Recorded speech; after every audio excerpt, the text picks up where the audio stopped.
And they shall be all taught of God. Every man, therefore, that hath heard, and hath learned of the Father, come unto me. Not that any man hath seen the Father, save he which is of God.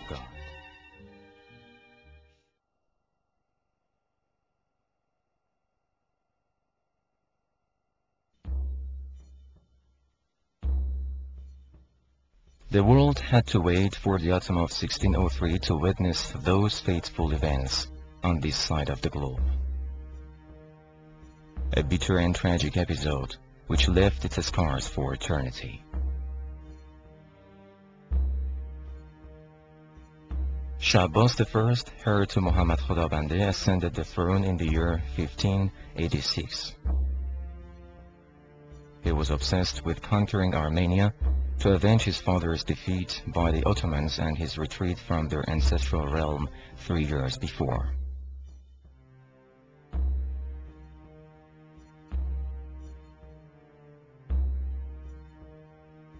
Meanwhile, the unconditional surrender of people was not enough to appease the black and despotic hearts of the ruthless Ottoman rulers, who remained true to their barbaric ways. For this reason, Armenians surpassed each other in their flight to Iran to take refuge in the warm sanctuary offered the Iranian monarch. Seizing the opportunity in a cold and merciless autumn, and taking great care to remain hidden from prying eyes, Shah Abbas made haste towards Tabriz in 1603. Meanwhile, Ali Pasha, the town's ruler, was engaged in battle with insurgent Qazi Khan, the Salmos governor who had disobeyed the Sultan. After subjugating the town, the Safavid king sped to aid Qazi Khan. He defeated Ali Pasha in Sufyan Plains. Thus, his way became open. He marched to Nakhichevan and seized it on a single day. He then set his eyes on the Yerevan fortress and commanded his army towards it.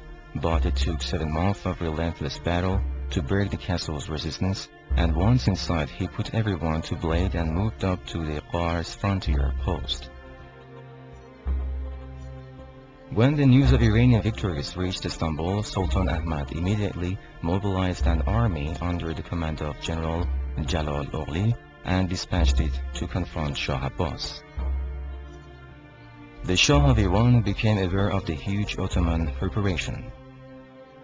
He appraised the forces and saw fit not to affront the enemy on one line, so he opted for a scorched land policy and ordered all people living within the territory, separating the two countries' borders, to be moved towards Iran, in the hope that harsh winter, lack of refuge and food would overcome the foe.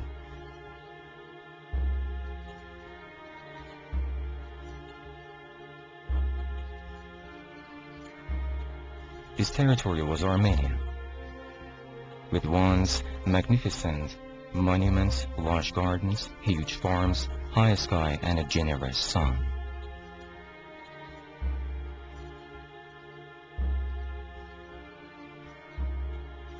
Thus, the fateful event occurred, and the great exodus ordered by Shah Abbas and directed by General Gune Khan began.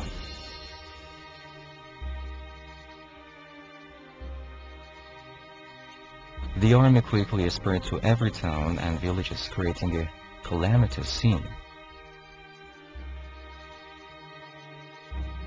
The ruthless soldiers removed the defenseless people from their houses, beating and pushing them hastily towards the Ararat plain.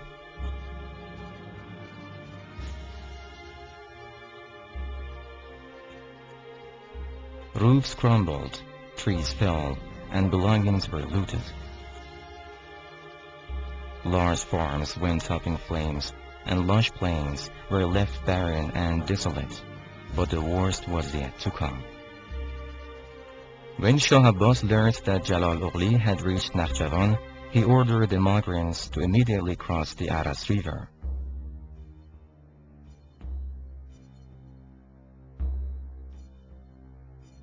Large and small boats were built for the purpose, but the sheer number of crowd and the shortness of time made a safe passage an impossible task.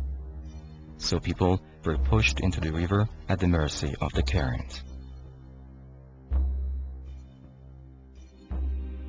Hesitation was fatal, and naked blades awaited the doubtful.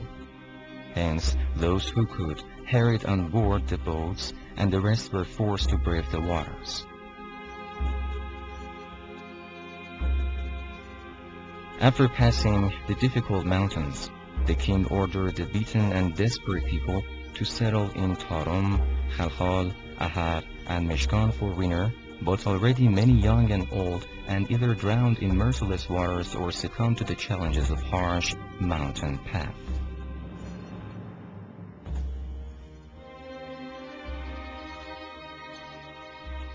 It was hard to forget all these sufferings, but the survivors had no choice except to hope for a brighter future. As soon as warmer days of spring arrived, words reached quarters to move the migrants towards Isfahan. 7 years after their expulsion from their lands and on Shawwal 1014 Hijra, Shah Abbas issued a decree by which a portion of the royal properties in the south of Zayandeh River were allotted to Armenian immigrants for settlement.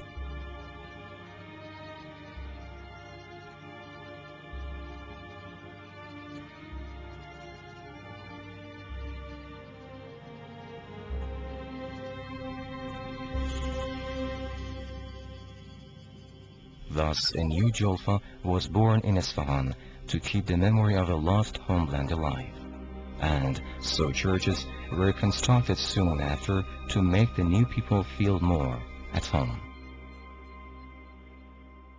A total of 24 churches were built by the Armenians, but now there are only 13 to be found in different neighborhoods of Julfa.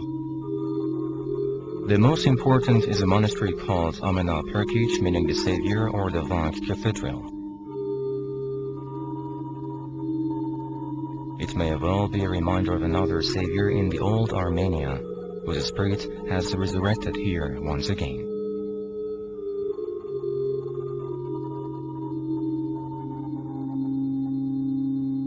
The Vank Cathedral was a training center for priests and bishops. Its construction dates back to 1606, the year Armenians settled in Julfa, but the original church was small and humble in size, So in the year 1655, Archbishop David, whose leadership coincided with the reign of Shah Abbas II, ordered its reconstruction, and it was then transformed into a magnificent cathedral. The construction works went on for 9 years and were finally completed in 1664.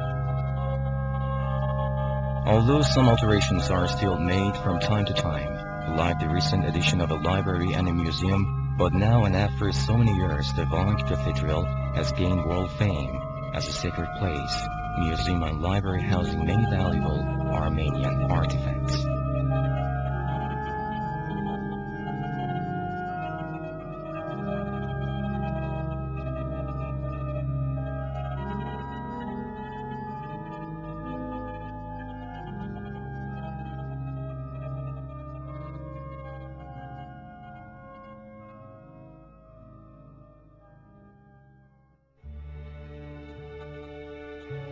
The architecture and decorations of the cathedral are an extraordinary and unique combination of Iranian and European designs.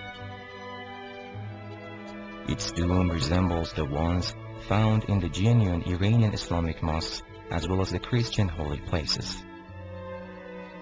Frescoes, colors, oil paintings, golden tiles, and the play of light and shadows during the day offer the most innovative and beautiful scenes.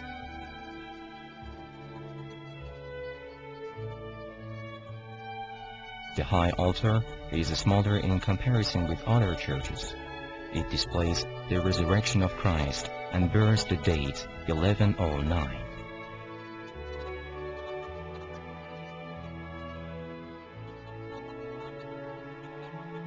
Decorative tiles and stones surround the altar.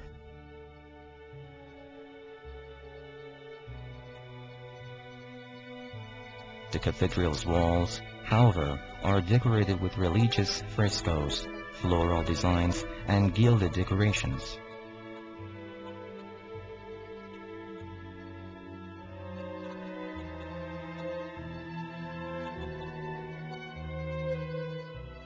There are 8 windows around the dome with paintings in between.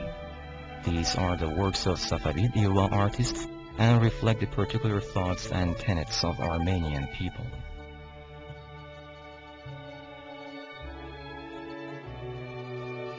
Although greatly influenced by their Italian and Dutch counterparts, the genius style of Minas, the master and mentor of Nazar Abbas I, the famed Safavid painter, as well as the skills of Archbishop Bophanes and Father Stepanos, have created a lasting tribute to human happiness and anguish.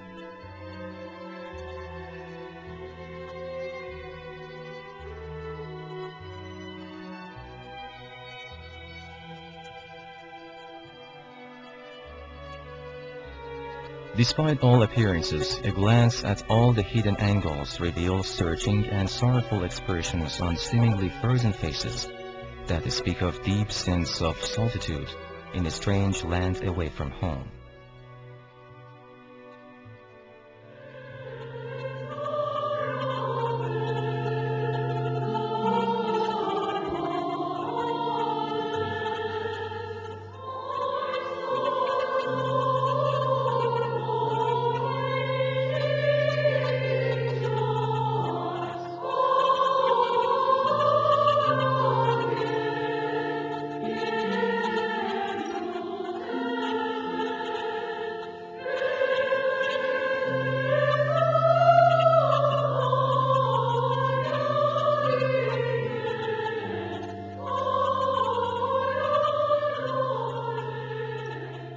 One can sense the purified, but still restless spirits of past people wandering to and fro under the high ceiling.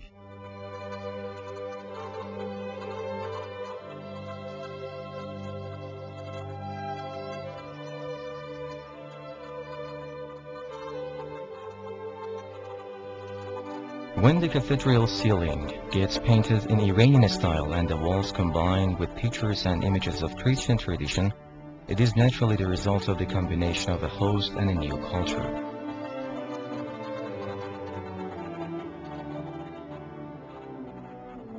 But here, there are no disharmony, one readily accepts the simultaneous display of the two architectural and decorative styles which have emerged together to become elegantly inseparable. A pure and simple alliance.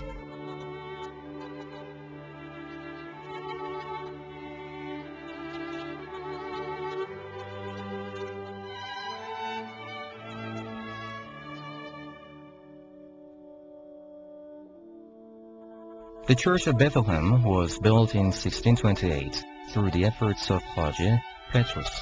It is larger and more magnificent than any church in Jolfa.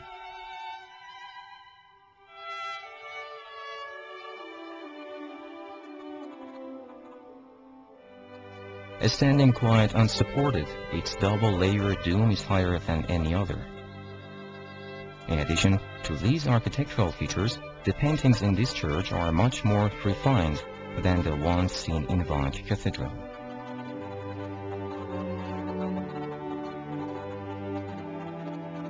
This may be due to the fact that they were drawn 14 years later and so had the benefits of this experience as well. Here, the images around the dome, placed once again in between the 8 windows and the paintings behind the core, are much richer in details than any other work.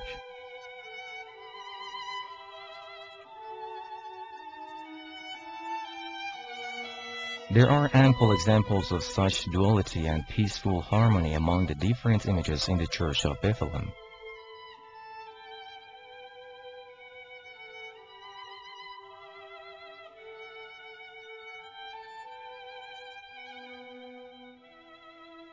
The chapel ceiling is gilded. In its altar, which appears minuscule in the great space of the church, there are 12 picture frames as a symbol of the 12 apostles. However, here the scenes are different. The torture of St. George's, Jonah being thrown at sea, or even the images of apocalypse.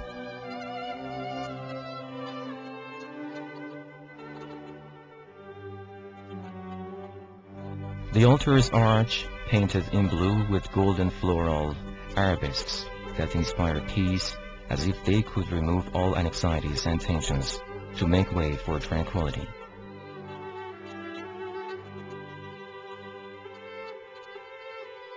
Only 2 paintings behind the core stand are the works of amateurs.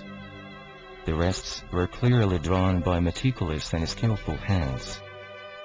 For this reason, they deserve a better scrutiny to discover the genius strokes of Master Minas and the particular styles of Masters Mardirus and Astavatsadu.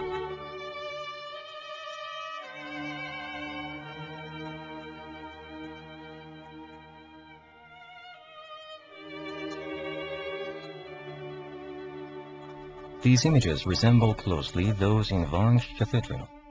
Despite appearing somewhat crude and primitive at first, they reveal a gentle sincerity and passion that are the results of religious aspirations. This magnificent church was once threatened with closure, as it no longer had any parishioners and its doors were kept closed. Only in summers and to escape the dry, hot air, the priests of St. Mary Church conduct religious ceremonies there.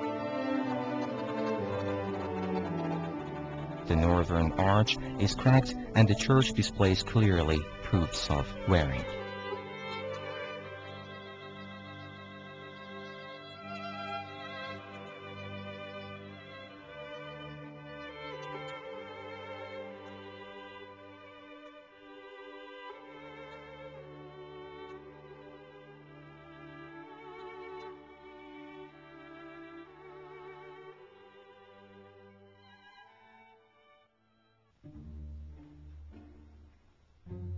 Only half of St. Katerina Church possesses religious paintings.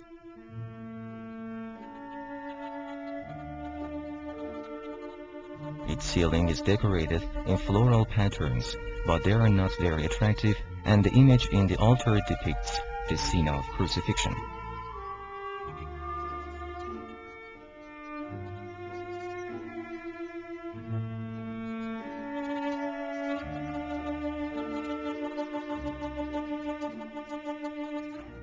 The dome of St. Katerina Church, which is often called the convent, is located in the central axis of the construction. There are no traces of the building's history. There are no special stands for women and commoners either, because this building is not a public church. This is where nuns were trained for hardship and years of solitude.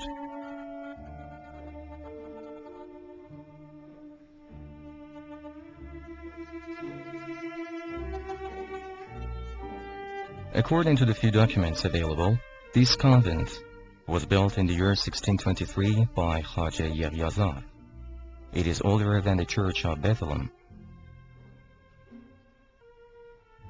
The nunnery was deliberately constructed in a severe and rough style to be devoid of any worldly attractions and beauties.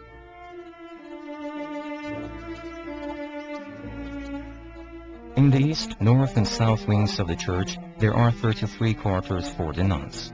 They are humble and small in size, to the extent that a tall person is forced to bend down to avoid hurting his head.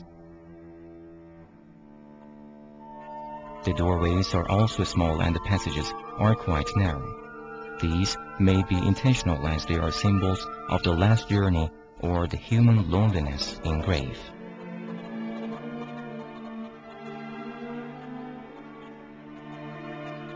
The little torchbearer gets up in the middle of the night and beats the plank to summon the nuns to the church. They gather in pairs in front of the altar and reciting the gospel until the first rays of the sun appear behind the mountain tops.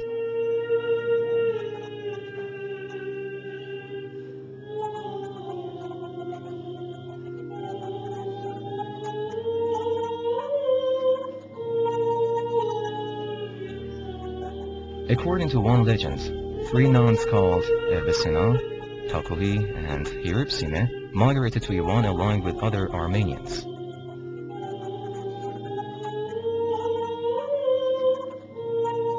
The St. Katerina Church was once repaired in 1842 and a large hall was annexed for entertaining guests.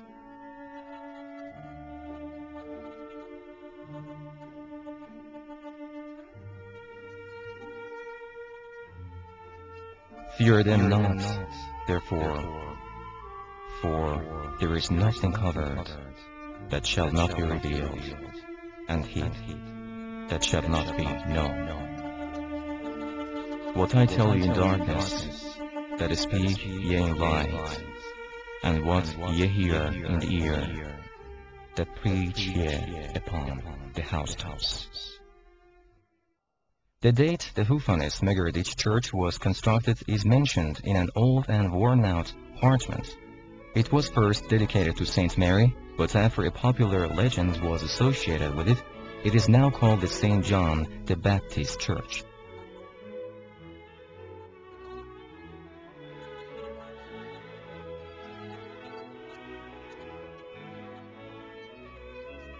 It appears that works on this church began during the reign of Shah Abbas in 1621, and so it has a special meaning for the Armenian people. All the scripts and mementos, like the inscription on the west entrance of the church and the writings on the cross behind the choir stand, are written in a pleading tone as if seeking pardon for a guilty conscience.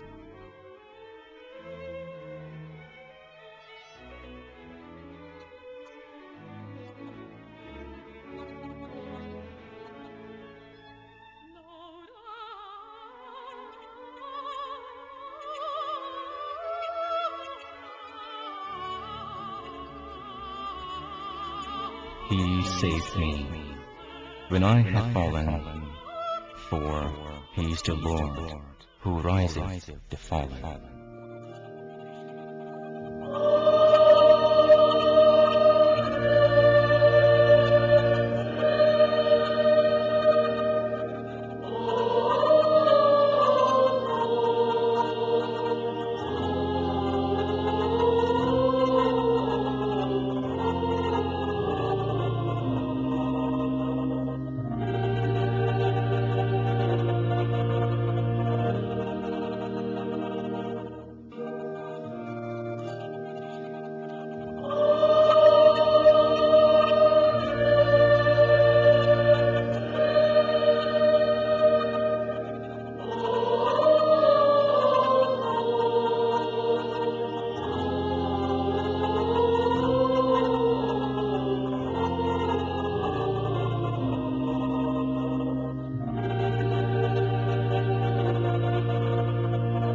As proven by documents, the artifacts and the scripts kept in the church are not related to the first construction works.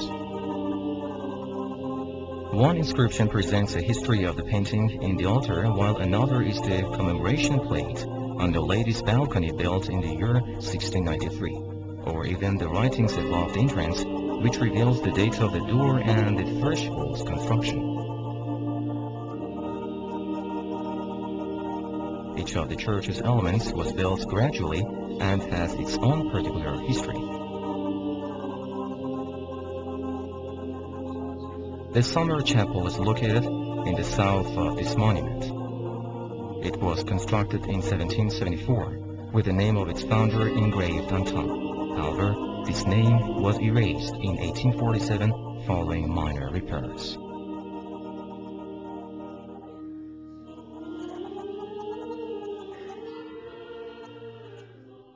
Julfa beckons us with its people.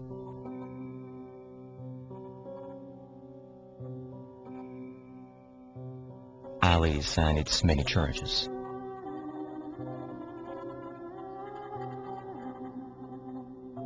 It calls us to reach the infinite limits of 1,000 years' dream. This is our sky, which once covered the land of Armenia with its brilliant stars. Our fortune had still not invaded their peaceful abode.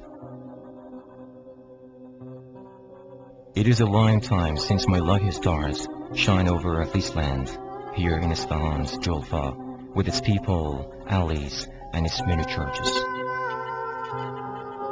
It dies a little in love, but resurrects once again. You cannot hear the rolling thunder here. The clouds have no rain. Velvets and filigrees are flying. Satin-covered trays and bronze and moon packs are alight. High above St. George's roof, where bells ring and the trembling face of a woman appears.